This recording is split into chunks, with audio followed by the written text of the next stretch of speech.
क़ैदे Hayato बंदे गम असल में दोनों एक है. मौत से पहले आदमी गम से नजात पाए क्यों. ഖൈദെ ഹയാത്ത്. ഖൈദെ ഹയാത്ത് എന്ന് പറഞ്ഞാൽ ജീവിത തടവറ എന്നാണ്. ബന്ദെ ഗം, ദുഃഖത്തിൻ്റെ അടിമത്തം.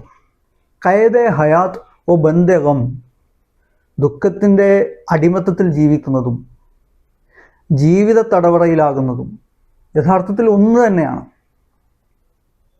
അങ്ങനെ ആവുമ്പോൾ പിന്നെ മൗത്ത് സെ പെഹലെ ആദ്മി ഗം സെ നജാത്ത് പായക്കൂ, മരണത്തിന് മുമ്പ് ദുഃഖക്കയത്തിൽ നിന്ന് മനുഷ്യൻ എന്തിനാണ് മോചനം അന്വേഷിക്കുന്നത് എന്നാണ് ഗാലിബ് ചോദിക്കുന്നത്. രണ്ടും, ദുഃഖത്തിൻ്റെ ബന്ധനത്തിൽ ജീവിക്കുന്നത് അല്ലെങ്കിൽ അടിമത്തത്തിൽ ജീവിക്കുന്നതും ഈ ജീവിത തടവറയിൽ കഴിയുന്നതും ഒന്ന് തന്നെയാണ് എന്ന് വരുമ്പോൾ പിന്നെ നിങ്ങൾ മരണത്തിന് മുമ്പ് ഈ കയത്തിൽ നിന്ന് രക്ഷപ്പെടണമെന്ന് കരുതുന്നതിൽ എന്താണ് കാര്യം? രണ്ടും ഏകദേശം ഒന്ന്, മരണവും ഈ ജീവിത ദുഃഖങ്ങളുടെ തടവറയിൽ കഴിയുന്നതും ഏകദേശം ഒരുപോലെ തന്നെ അല്ലേ എന്നുള്ളൊരു ആശയമാണ് യഥാർത്ഥത്തിൽ ഗാലിബ് മുന്നോട്ട് വെക്കുന്നത്.